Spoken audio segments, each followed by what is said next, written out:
Bakit ang ilang tao na lampas 70 taong gulang ay hindi na makabuhat ng bayong papuntang palengke habang ang mga lampas 80 taong gulang ay matata pa ring nakakalakad?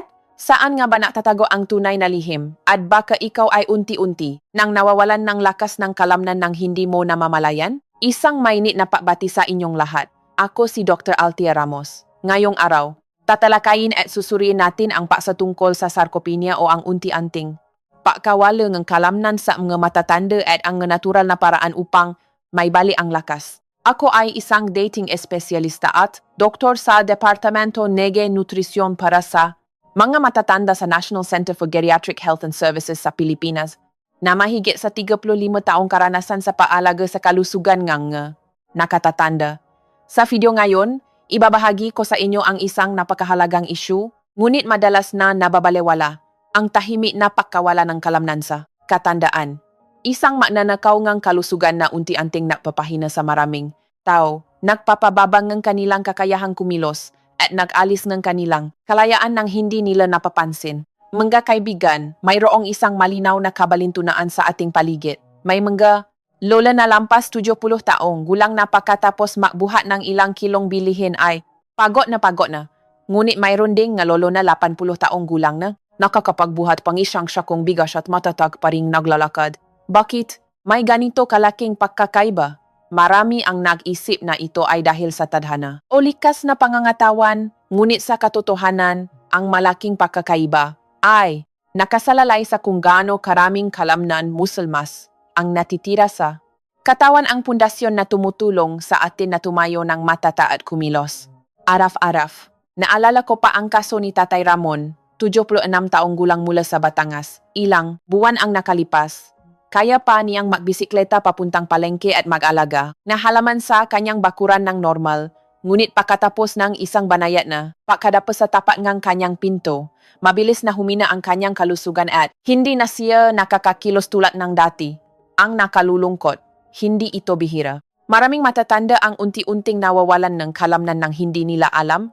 Sa pag-aakalang bahagi lamang ito ang natural na pagtanda. Ngunit makaibigan, ang pagina ay hindi tadhana kundi isang proseso na maari nating mapansin at mapabuti kung tama ang ating pagkaunawa.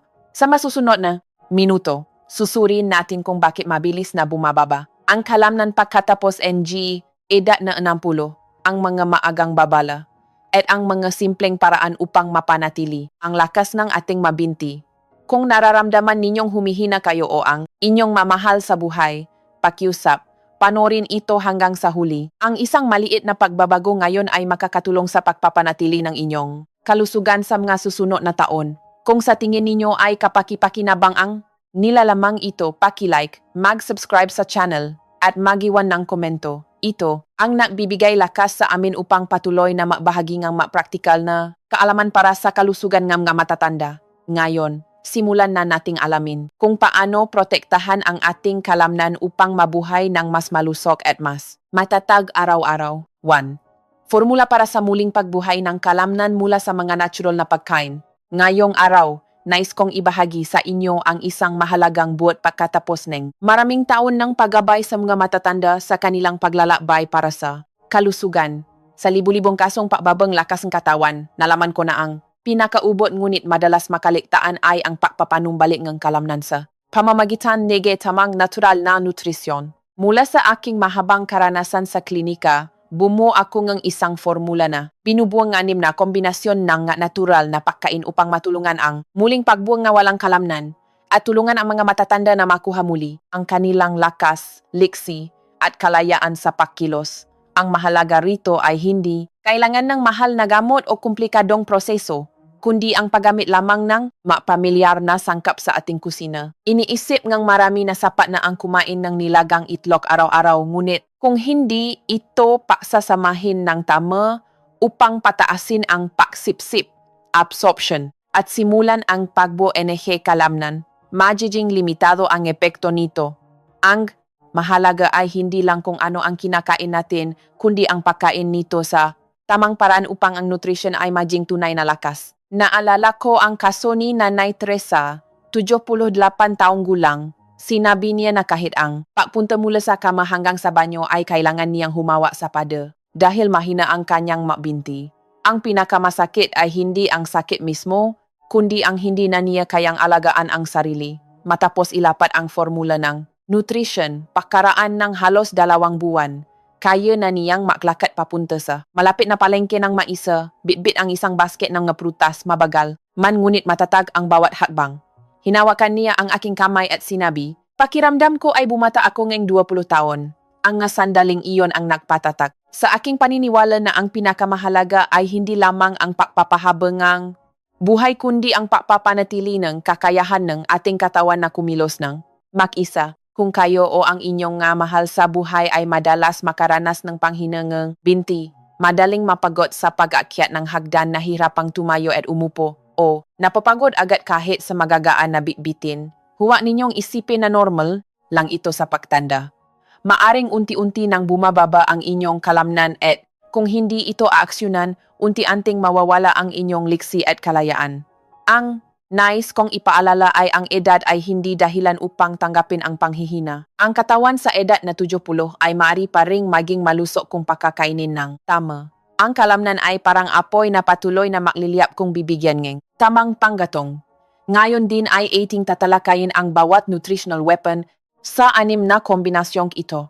Magsisimula tayo sa ika-6 na puwesto upang maunawaan kung bakit ang pamilyar na pagkain ay maaring maging susi sa muling pagbuhay ng inyong kalamnan. Bago tayo pumunta sa mga detalye, kailangan nating mas maunawaan ang siyentipikong katotohanan ng pagbabangang kalamnan ayon sa edad at ang tahimik na mekanismong nagaganap sa ating katawan na hindi napapansin ng marami. 2.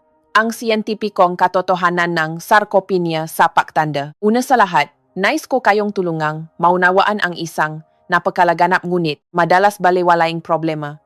Ito ay ang sarcopenia o ang pagbabang masangang kalamnan sa pagtanda. Maring tunog bago ito sa inyong pandinig. Unit ang mga sintomas nito ay napakapamilyar, mas mabagal na paglalakat, pakiramdam na mas mabigat, ang mga dinadalang bagay, madaling mapagot sa pag-akyat ng hagdan, at pangingining ngang binti kumpara sa dati. Iniisip ng marami na natural na pagtanda lamang ito, ngunit sa katotohanan, ito ang oras na unti-unti nang nawawala ang kalamnan. Isipin ninyo ang kalamnan ay parang isang savings account ng kalusugan. Nung tayo ay bata pa, regular tayong naipon dito. Ngunit mula sa katanghalian ng buhay, middle age, pataas, kung hindi ito alagaan ng tama, magsisimulang mawala ang ating kalamnan. Ipinapakita ng siyensya na pagkatapos ng edad na 30, nawawalan tayo ng humigit kumulang 1% ayon ng masa ng kalamnan bawat taon. At pagkatapos ng edad na 50, ang bilis nito ay lalong tumataas parang isang bolang niebe snowball na gumugulong pababa ng burol na mas mahirap ng kontrolin. Sa Pilipinas, ipinapakita nga istatistika na ang nga taong lampas ng 10 taong gulang ay may rate ng pagkawalan ng kalamnan na halos 31% sa mga kalalakihan, habang sa mga kababaihan ay umabot ito sa 49.9%.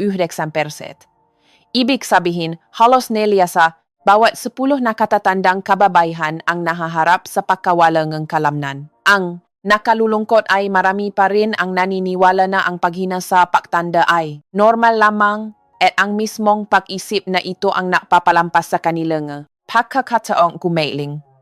Nakatagpo ako na isang pasyente na nausabi, marahi, matanda na talaga ako, mabilis akong mapagot sa lahat ng bagay.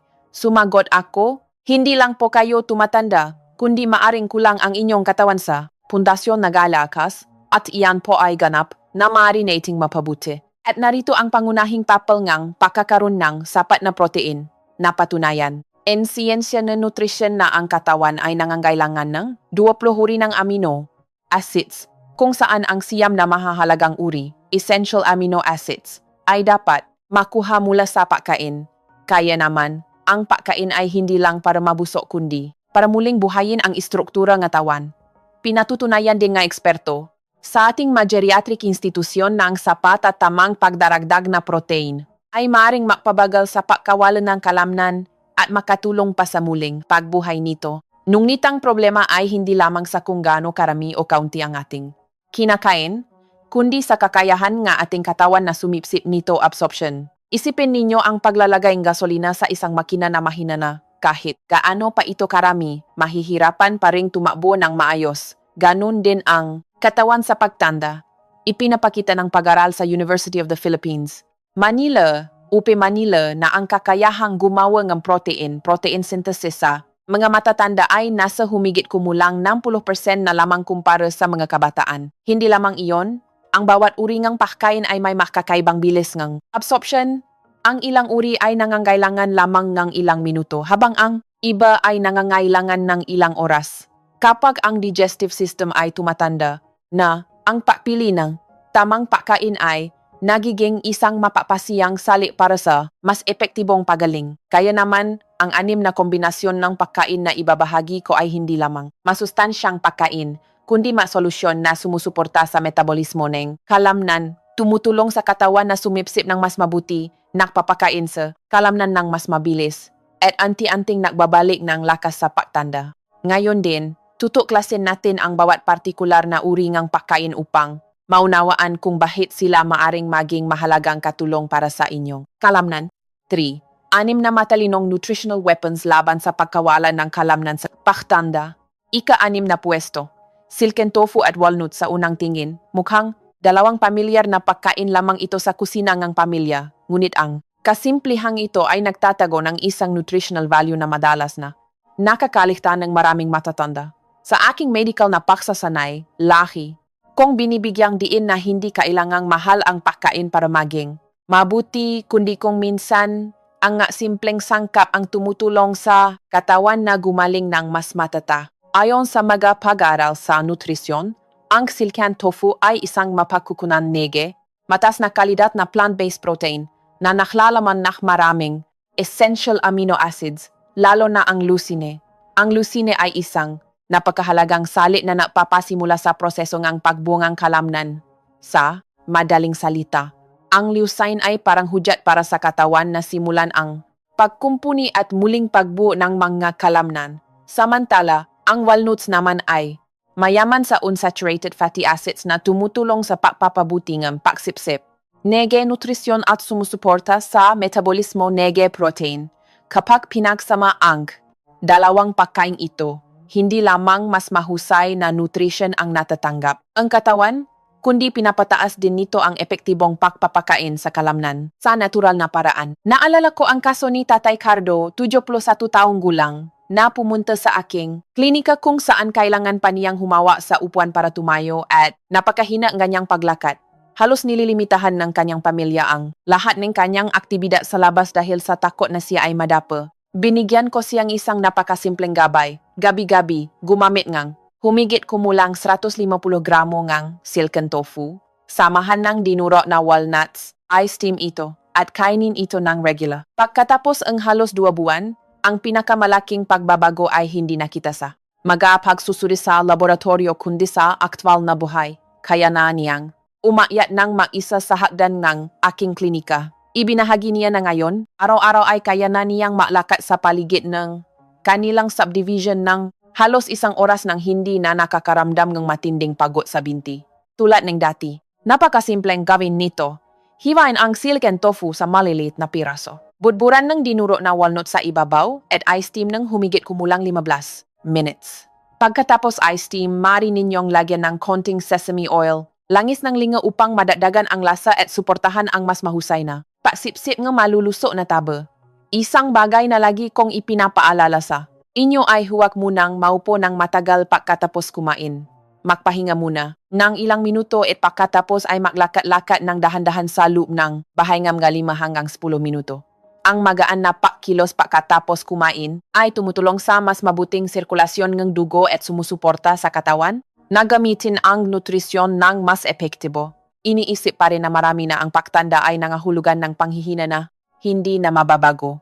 Ngunit sa katotohanan, kung pipiliin ninyo ang tamang pagkain at pananatilihin ito ng regular, ang inyong katawan ay may kakayahan pa ring magbago ng malinaw sa paglipas ng panahon. Kung sa tingin ninyo ay kapakipakinabang ito, maaari kayong makomento ngang numero. Upang malaman ko na kayo ay sumusubaybay sa paglalakbay na ito. And kung ang silken tofu at walnuts ang banayat na simula para sa proseso ng pagpapanumbalik ng kalamnan, ang susunod na pagkain ay magdadala ng mas malakas na enerhiya para sa katawan na nangangailangan ng muling pagbuo. Ika-5 pwesto. Salmon at black beans madalas ko itong tinatawag na pares para sa muling pagbuhay ng kalamnan. Dahil bihira ang dalawang pagkain na kapag pinasama ay hindi lamang tumutulong sa pagpapakain ng kalamnan, kundi nakakatulong din sa pagbawas ng pamamaga, inflammation at nagpoprotekta sa tatak ng katawan ng napakahusay. Ang mahalaga rito ay pareho silang hindi mahal na gamot, kundi masangkap na maaring ihanda sa inyong pang-araw-araw na pagkain. Ayon sa mga pag-aral sa nutrisyon, ang 100 gramo ng salmon ay nagbibigay ng humigit kumulang 22 gramo ng mataas na kalidad na protein habang naglalaman din ng sapat na EPA at DHA, mga mahahalagang fatty acids na may kakayahang mapatahimik sa mapamamaga sa loob ng katawan.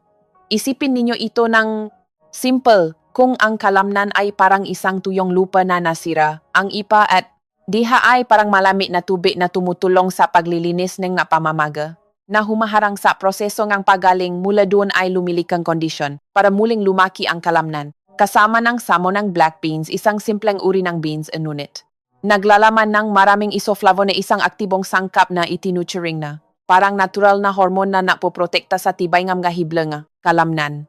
Napakahalaga nito lalo na sa mga kababayan pagkatapos ng menopause kapag nakbago ang kanilang hormones na nagiging dahilan upang mas madaling mawalan ng kalamnan at mabilis na humina ang katawan. Naalala ko ang kaso ni Aling Maria, 65 taong gulang, isang dating guro na mahilig sa magandang sulat kamay. Nang pumunta siya sa akin, umiyak siya dahil nangingini ang kanyang makamay kaya kahit ang pahawak ng panulat ay hindi na niya magawa ng matatag. Nung sinubukan niyang maksulat para sa kanyang apo, nalagla pa ang tisa sa sahig. Nung sinukat ko ang lakas ng kanyang pagkakahawak, grip strength, ang resulta ay 12 kilograms lamang. Samantalang ang malusok na antas ay dapat lampas sa 18 kilogram. Pinayuhan ko siyang magsimula sa isang napakasimpleng pagbabago.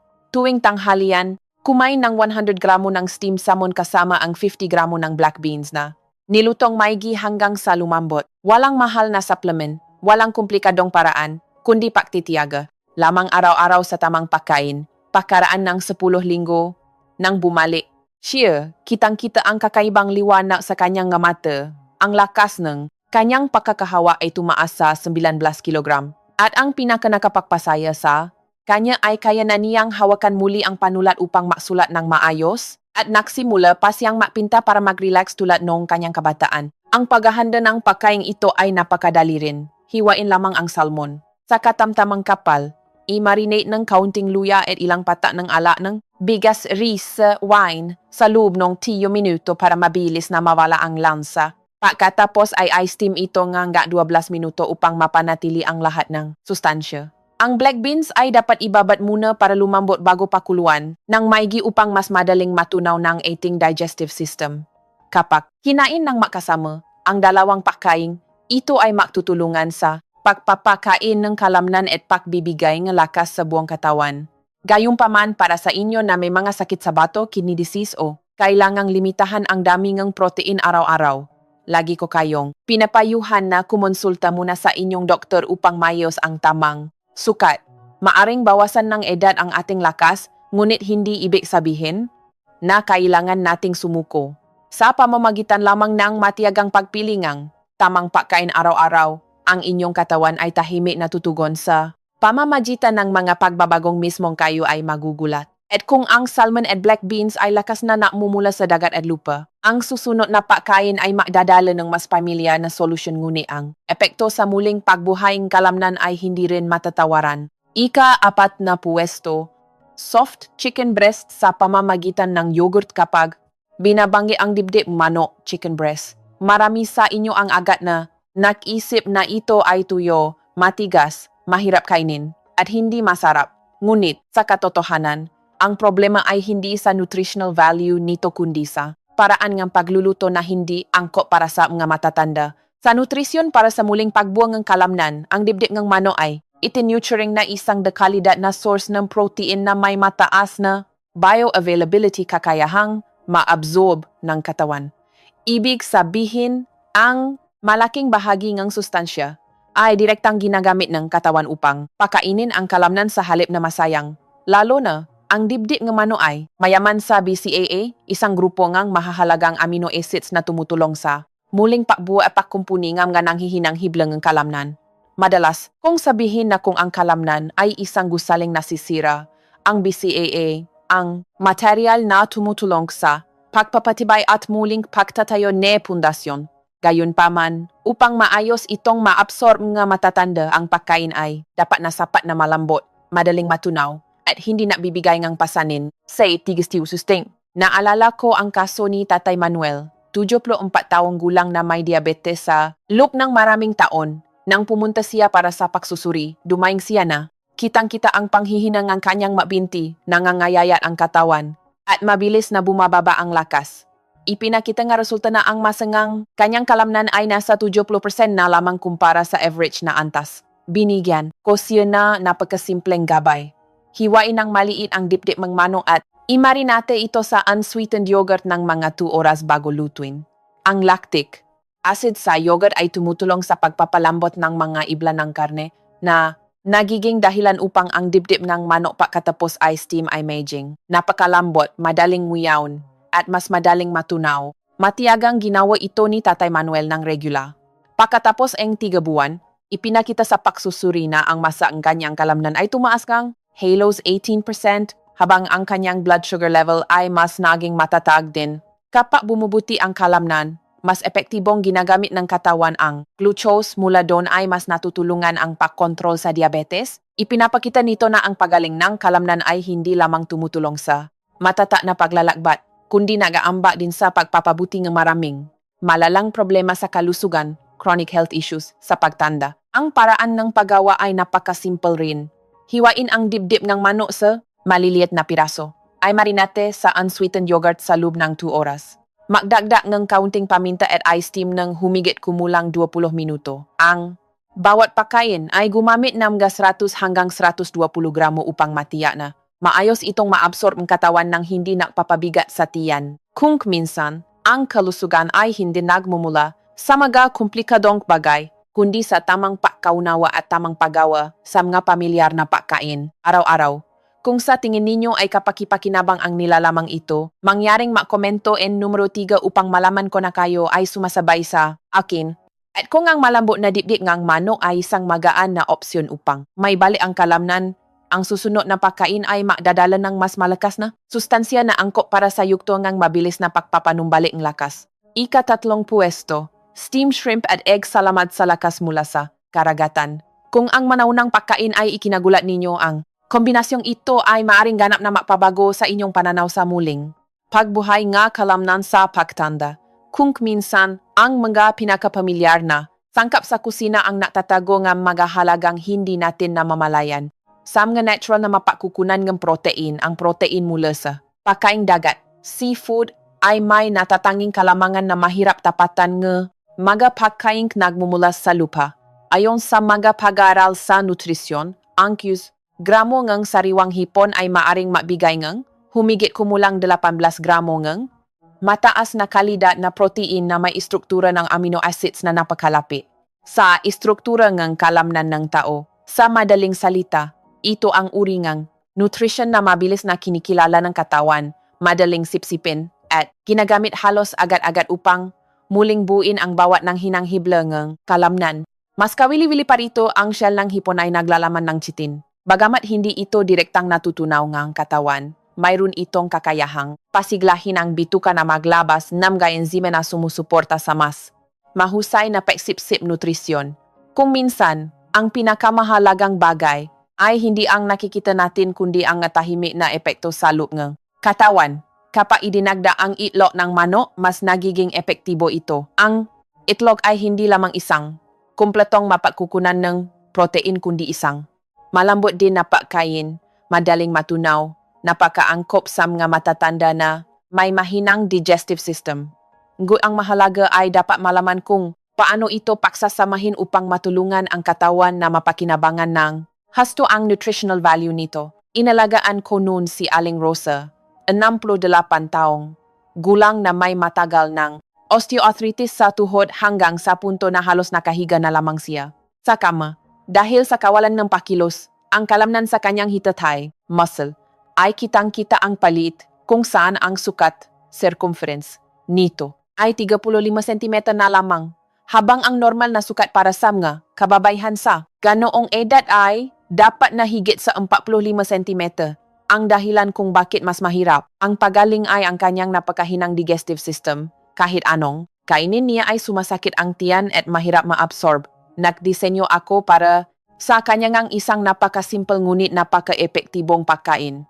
Hipon na in-steam kasama ang binating itlog. Ang paraan ng paggawa ay gumamit ng 100 gramo ng sariwang hipon, balatan at linisin. Pagkatapos ay i-chop ng pino. Ay marinate ng konting ginger juice, katas ang luya, o ginger wine upang maalis ang lansa. Pagkatapos ay batihin, kasama ang 2 itlog ng manok at ay steam na humigit kumulang 12 minuto. Ang kalalabasan nito ay isang napakalambot, mabangong pagkain na halos natutunaw sa bibig. Napakadaling matunaw ngunit pinapanatili ang buong nutritional value. Aling Rosa ay matiyagang gumamit ng pagkain ito ng regular. Pagkatapos, ang 3 buwan, nagana ang isang himala. Ang sukat ng kanyang hita ay bumalik sa 42 cm. At ang pinaka-nakakatabang puso ay kaya na niyang tumayo ng mag-isa at gawin ang kanyang unang hakbang nang walang umaalay sa kanya.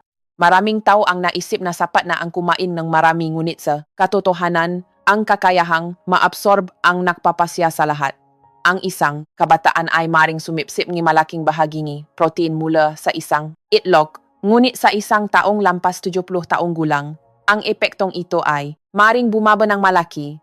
Iyon ang dahilan kung bakit sa parehong pagkain ang makabataan ay mabilis na lumalakas, habang ang mga matatanda ay nananatiling payat at mahina kung hindi alam ang tamang paraan ni pagsasama nito. Para sa inyo na may gout, mangyaring limitahan ang dami ng hipon sa ibaba, ng 80 gramo bawat kain, at tandaan na uminom ng sapat na tubig upang suportahan ang paglabas ng uric acid. Kung nag-alala naman kayo sa cholesterol, maaari ninyong alisin ang ulo ng hipon. Makakatulong ito na mabawasan ang hindi kanais-nais na taba habang pinapanatili pa rin ang karamihan sa mga kinakailangang sustansya. Ang pagtanda ay hindi nagpapatigil sa pagaling ng katawan. Kailangan lamang nitong maalagaan ng mas matalino, mas banayad at mas tama. Kung minsan, ang isang malambot at masustansyang pagkain ay maaring maging simula ng isang paglalakbay ng pag-asa. At kung ang lakas mula sa dagat ay nakdadala ang masalang pagaling sa kalamnan, ang susunod na pagkain ay magiging masiksi na enerhiya para sa mga nangangailangan ng pangkalahatang pagpapalakas ng lakas. Ika-2 pwesto, nilagang lean beef tenderloin hanggang lumambot kong. Kailangan kong pumili ng pagkain na karapat-dapat tawaging panggatong ng kalamnan. Naniniwala ako na ang lean beef tenderloin na nilutong maigi hanggang lumambot ay isa sa mga nangungunang papipilian na hindi dapat palampasin ng mamatatanda. Sa nutrisyon para sa muling pagbuong lakas, ang karneng gabaka ay hindi lamang isang mapakukunan ng mataas na kalidad na protein kundi isang mayaman ding bodega nga isang napaka-espesyal na aktibong sangkap na tinatawag na creatine. Isipin ninyo ang creatine bilang langis na nakpapadulas sa makina. Kung ang kalamnan ay ang makina na tumutulong sa atin na maglakad, tumayo, humawak at mapanatili ang balanse, ang creatine ang direktang mapakukunan ng enerhiya na tumutulong sa bawat pakilos ng kalamnan na maging mas malakas at mas tiyak. Kung kulang sa sustansyang ito, maraming tao kahit kumakain pa ng sapat ay palaging nakakaramdam na panghihina, pangingini ng kamay at binti at pakiramdam na parang may mabigat na bato kapag gustong tumayo. Ayon sa pagsusuri sa nutrisyon, ang lean beef ay hindi lamang naglalaman nege. Humigit kumulang 22% protein kundi naglalaman din ng napakahalagang natural na creatine na partikular na angkop para sa mga matatanda na nakakaranas ng pagbabangang masang kalamnan, pagbabangang tibay o nahihirapang maglakad. Naalala ko pa si Tata Jose, 77 taong gulang dating civil engineer. Nung unang araw na pumunta siya sa akin, mabagal ang kanyang hakbang, kapos ang kanyang hininga at ang kanyang kamay ay laging mahigpit na nakahawa sa tungkot. Ipinakita sa pagsusuri na ang antas ng creatine sa kanyang dugo ay nasa 30% na lamang kumpara sa normal na antas. Pinayuhan ko siyang maksimulang makdakdak na lean beef tenderloin sa kanyang pagkain. Mas piliin ang baka na kumain ng damo grass-fed beef.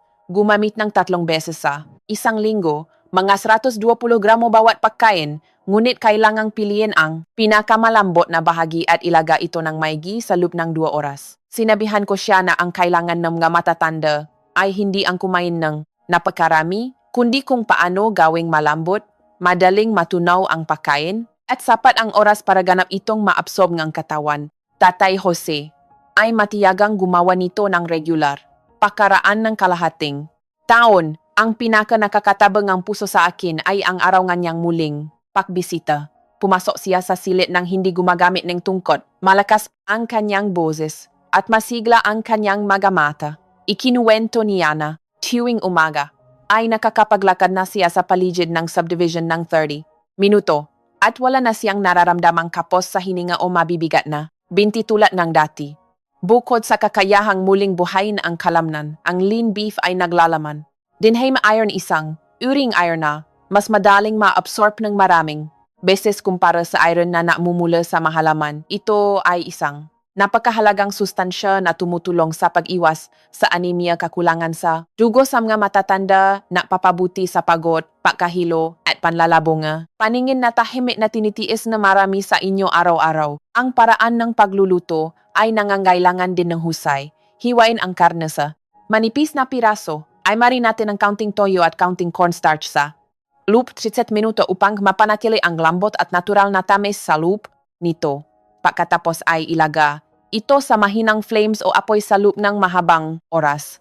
Huwat na huwat gagamit ng malakas na apoy dahil ang matinding init ay magpapatigas sa mga hiblang ng karne at magiging sanhi upang ito ay maging makunat at mahirap matunaw. Kadalasan, ang lakas ay hindi namumula sa makumplikadong bagay. Ang isang mangkok ng malambot, mainit at tamang pagkakaluto ang nilagang baka ay maaari ding maging lakas na tumutulong sa katawan na mahanap muli ang nawalang liksi araw-araw. At kung sa tingin ninyo ay karapat-karapat dapat na ilapat ang nilalamang ito, mangyaring mag-iwan ng komento ngang numero 6 sa ibaba ngang video.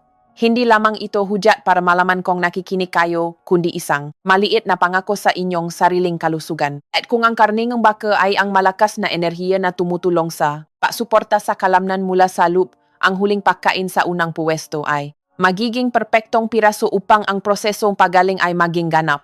Ikaunang puwesto, egg at quinoa. At ngayon, narito na tayo sa pinakamahalagang puwesto, ang kombinasyon na lagi kong itinuturing na rurok ng nutrisyon para sa muling pagbuhay ng kalamnan sa pagtanda. Mukhang napakasimpleng pakinggan, isang itlog lamang ng manok at isang bahagi ng quinoa.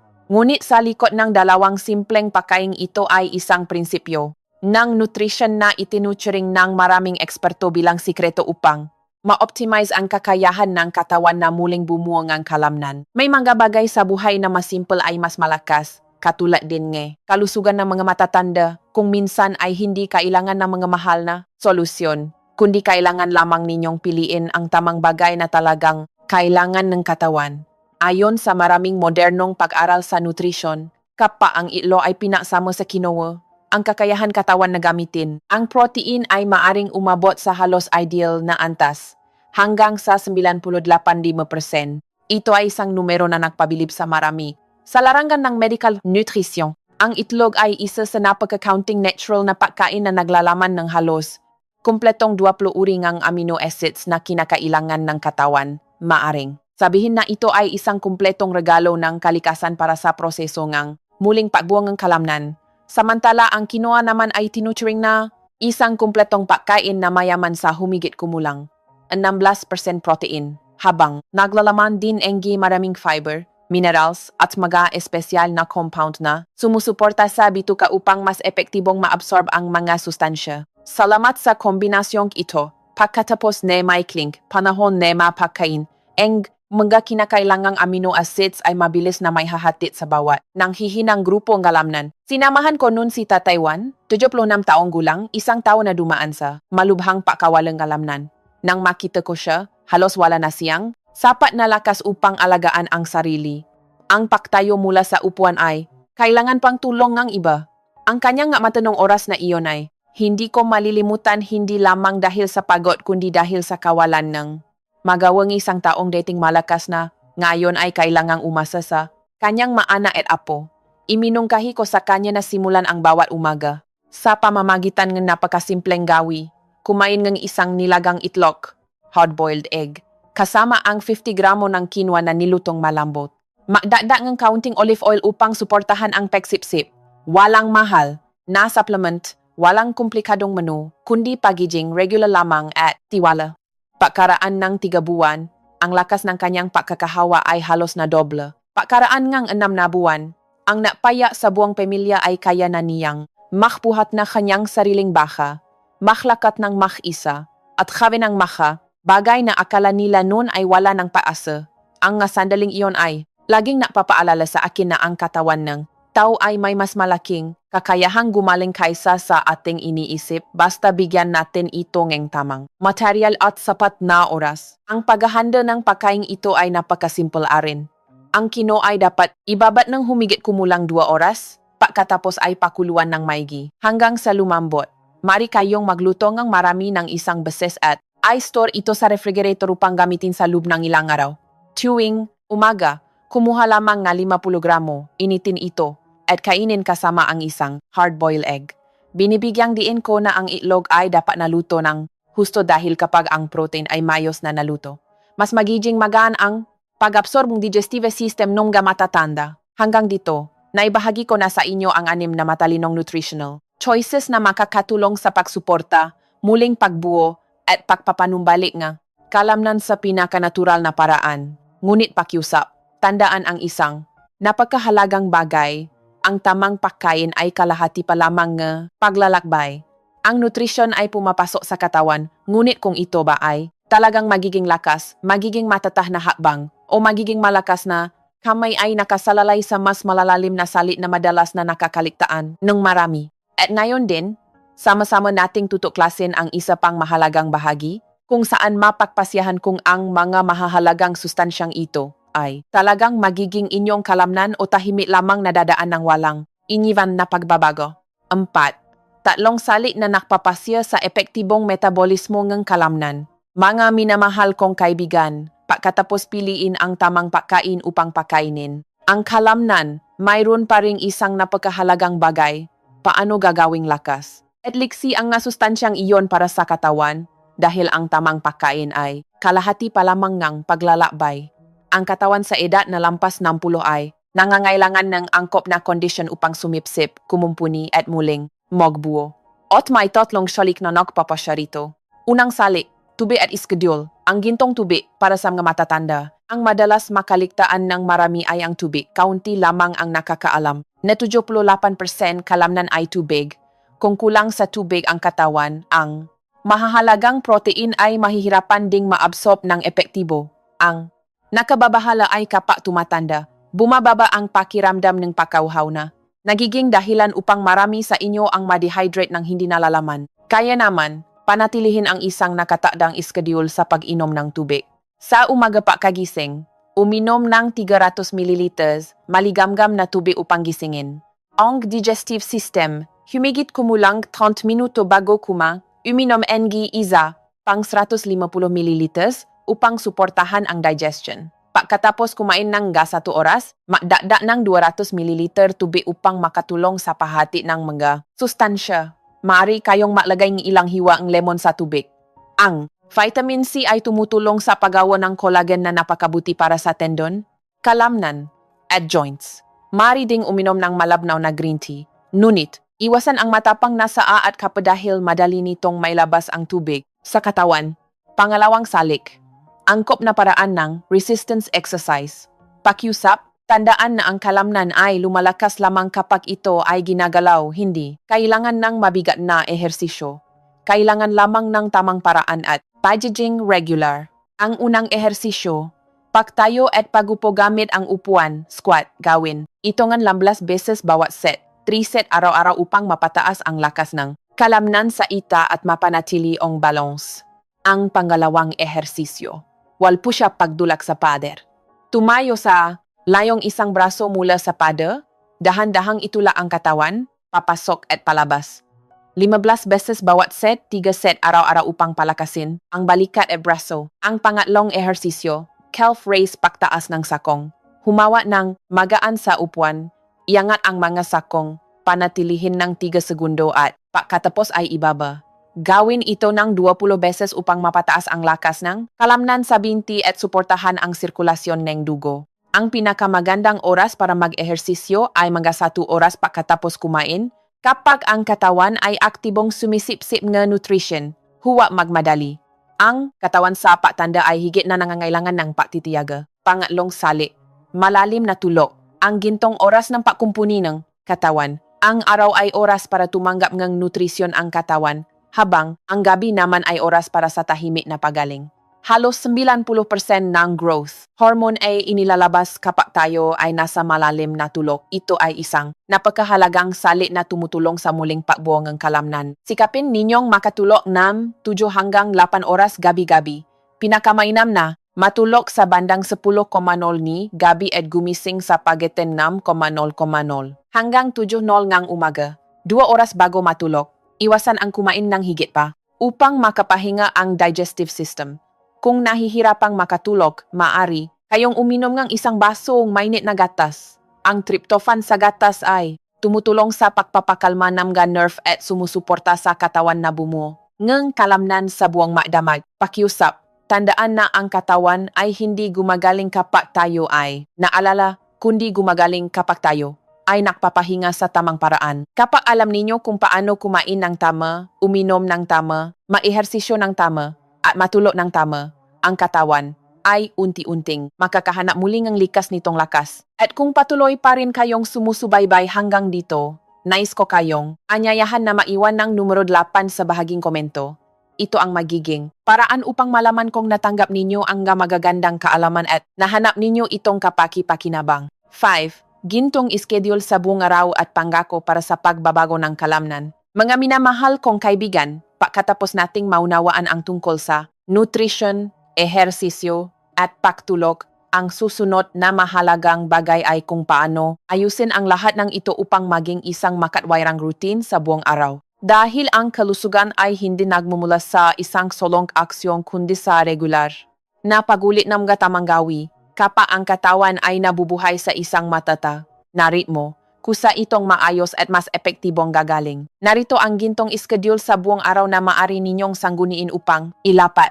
Sa ganap na 6:30 ng umaga, gumising at uminom agad ng 300 ml ng maligamgam na tubig upang simulan ang sirkulasyon ng dugo at digestive system. Sa ganap na 7:00 umaga, mag-almusal ng nilagang itlog at quinoa upang magbigay ng dekalidad na protein para sa simula ng bagong araw.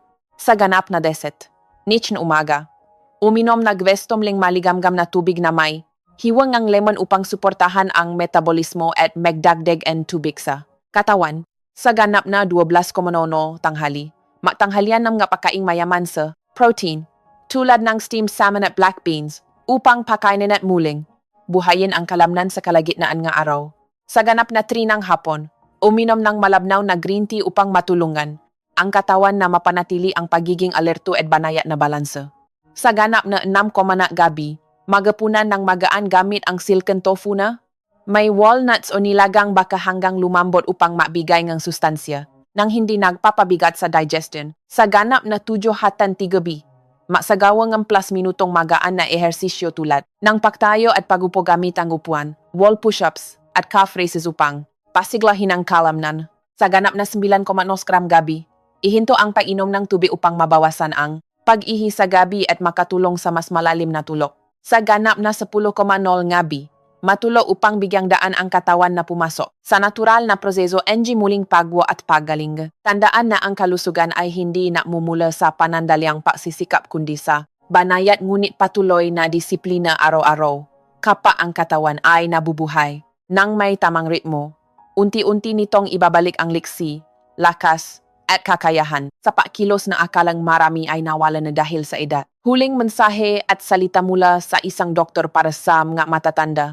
Mga minamahal kong kaibigan, ako si Dr. Althea Ramos, isang dating espesyalista at doktor sa Departamento ng Nutrisyon para sa mga matatanda sa National Center for Geriatric Health and Services na may higit sa 35 taong karanasan sa paggabay at pag-aalaga sa kalusugan ng mga nakatatanda.